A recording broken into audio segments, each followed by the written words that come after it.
Welcome to A Year of War and Peace. I'm your host, Brian E. Denton. A Year of War and Peace is a daily, year-long, chapter-by-chapter reading of and meditation on Leo Tolstoy's epic novel, War and Peace. In these videos and podcasts, you'll be treated to a free reading of one chapter per day of the novel, plus a reflective essay I've written individually tailored to that day's chapter. These readings are offered for free, though if you'd like to support me, you can do so in one of three ways. First, you could purchase my ebook, A Year of War and Peace. It features the entire novel, plus all of my reflective essays, and it's only $2.99 on Amazon.com. You could also become a patron at patreon.com/Brian E. Denton. If you sign up there, you'll receive a sonnet once a month, plus a link to an ebook of my collected sonnets. Finally, if you like, you can make a one-time donation to my PayPal account. The email there is brianedenton@gmail.com. You can also use that email to contact me. I'd be happy to hear from you. Your support is greatly appreciated.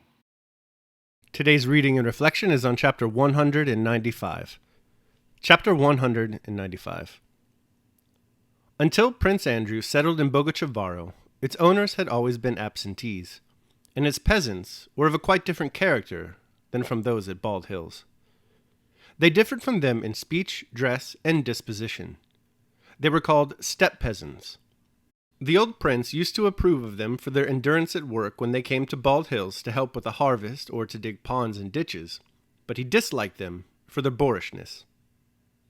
Prince Andrew's last stay at Boguchavaro, when he introduced hospitals and schools and reduced the quit rent the peasants had to pay, he had not softened their disposition, but had on the contrary strengthened in them the traits of character the old prince called boorishness. Various obscure rumors were always current among them. At one time, a rumor that they would all be enrolled as Cossacks, at another of a new religion to which they were all converted, then of some proclamation of the Tsar's, and of an oath to Tsar Paul in 1797, in connection with which it was rumored that freedom had been granted, but the landowners had stopped it.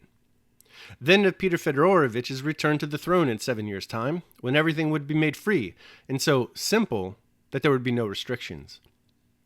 Rumors of the war with Bonaparte and his invasion were connected in their minds with the same sort of vague notions of Antichrist, the end of the world, and pure freedom.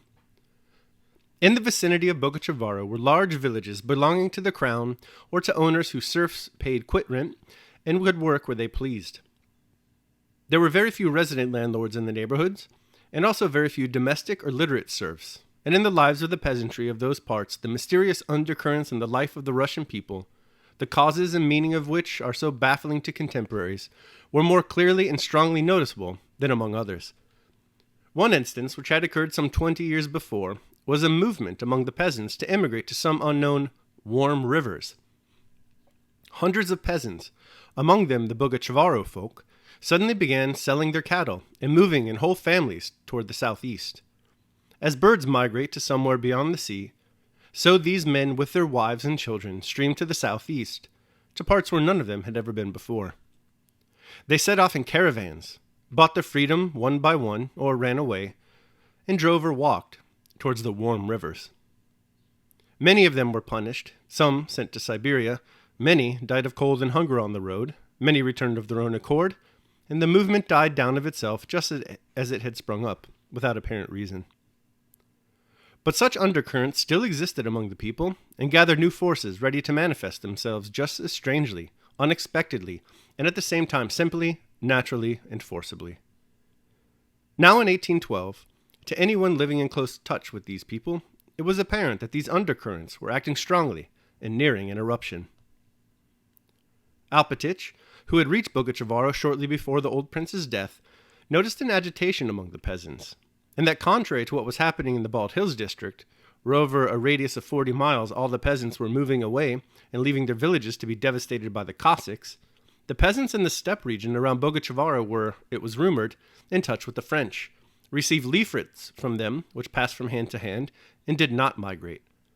He learned from domestic serfs loyal to him that the peasant Karp, who possessed great influence in the village commune and had recently been away driving a government transport, had returned with news that the Cossacks were destroying deserted villages, but that the French did not harm them. Alpatych also knew that on the previous day another peasant had been brought from the village of Viscalaculo, which was occupied by the French, a proclamation by a French general that no harm would be done to the inhabitants, and if they remained, they would be paid for anything taken from them. As proof of this, the peasants had brought from Vyskalakovo 100 rubles in notes. He did not know that they were false, paid to him in advance for hay. More important still, Alpatych learned that on the morning of the very day he gave the village elder orders to collect carts to move the princess's luggage from Boguchavaro, there had been a village meeting at which it had been decided not to move, but to wait. Yet there was no time to waste. On the 15th, the day of the old prince's death, the marshal had insisted on Princess Mary's leaving at once, as it was becoming dangerous. He had told her that after the 16th, he could not be responsible for what might happen. On the evening of the day the old prince died, the marshal went away, promising to return next day for the funeral.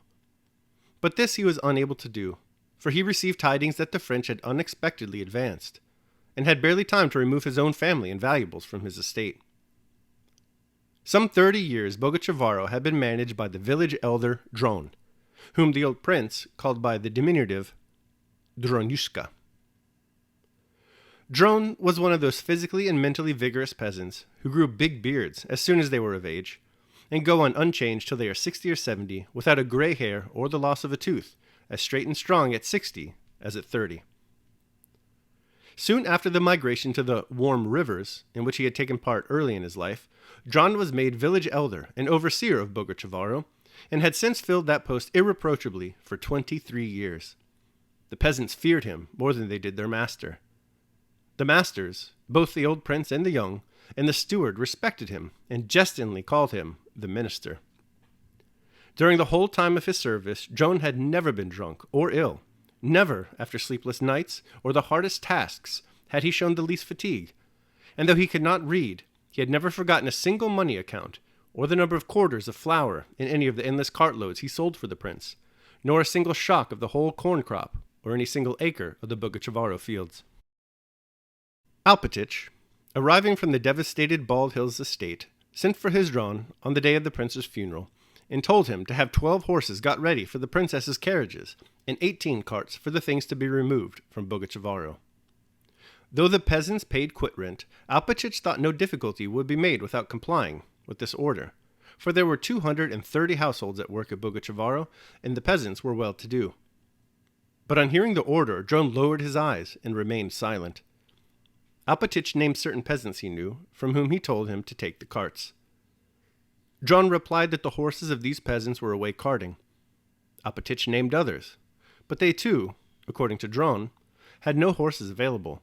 Some horses were carting for the government, others were too weak, and others had died from want of fodder.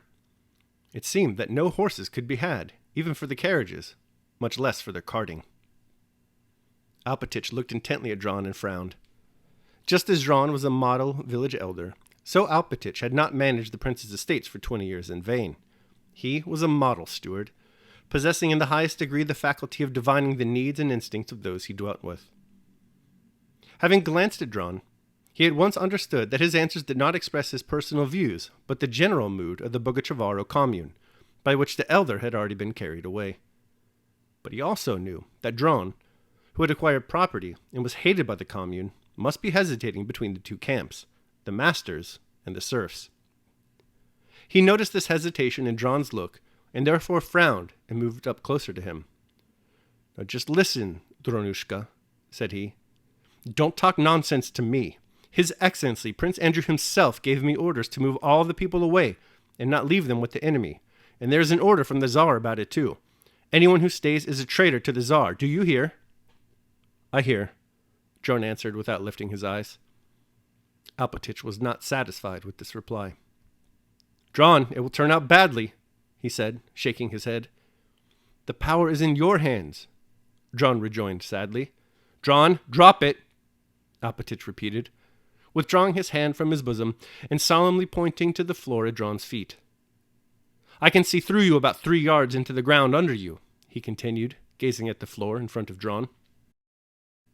Dron was disconcerted, glanced furtively at Alpatych, and again lowered his eyes. "You drop this nonsense and tell the people to get ready to leave their homes and go to Moscow, and to get carts ready for tomorrow morning for the princess's things. And don't go to any meeting yourself. Do you hear?" Dron suddenly fell to his knees. Yakov Alpatych, discharge me! Take the keys from me and discharge me, for Christ's sake! You stop that, cried Alpatych sternly. I see through you and 3 yards under you, he repeated, knowing that his skill in beekeeping, his knowledge of the right time to sow the oats, and the fact that he had been able to retain the old prince's favor for 20 long years had long since gained him the reputation of being a wizard, and that the power of seeing 3 yards under a man is considered an attribute of wizards. John got up and was about to say something, but Alpatych interrupted him. What is it you have got in your heads, huh? What are you thinking of, huh? What am I to do with the people? Said Dron. They're quite beside themselves. I have already told them. Told them, I dare say, said Alpatych. Are they drinking? He asked abruptly. Quite beside themselves, Yakov Alpatych. They fetched another barrel. Well then, listen. I'll go to the police officer, and you tell them so, and that this must stop, and the carts must be got ready. I understand. Alpatych did not insist further. He had managed people for a long time, and knew that the chief way to make them obey is to show no suspicion that they could possibly disobey. Having wrung a submissive "I understand" from Dron, Alpatych contented himself with that, though he not only doubted but felt almost certain that without the help of troops the carts would not be forthcoming. And so it was, for when evening came, no carts had been provided. In the village, outside the drink shop, another meeting was being held, which decided that the horses should be driven out into the woods and the carts should not be provided. Without saying anything of this to the princess, Alpatych had his own belongings taken out of the carts, which had arrived from Bald Hills, and had those horses got ready for the princess's carriages. Meanwhile, he went himself to the police authorities. That concludes my reading of chapter 195. I will now proceed to my reflection on the same. A Year of War and Peace, Day 195. Warm Rivers. You may have heard that Sean Hannity is a Russian agent, that the Sandy Hook shootings were a hoax, that James M. Buchanan was head of a right-wing cabal set on destroying American democracy, that Barack Obama was born in Kenya, or that Hillary Clinton and John Podesta, savages, run an international child sex ring from the basement of a DC pizzeria with no basement in it. You may have heard that. You may even have believed it. We humans have a unique capacity for gullibility, particularly when our tribal instincts are triggered. The Bogochavaro peasants put this gullibility on full display in today's chapter. We're first introduced to their susceptibility to fake news with the story of the Warm Rivers. Here, some 20 years before the events of War and Peace, rumors spread about a better life to be had in the southeast of Russia along the banks of some mysterious warm rivers. So the peasants either bought their freedom or ran away in order to find these warm rivers. The warm rivers, it turns out, did not exist. Many of the peasants died on the road to them, and many more were punished for their desertion.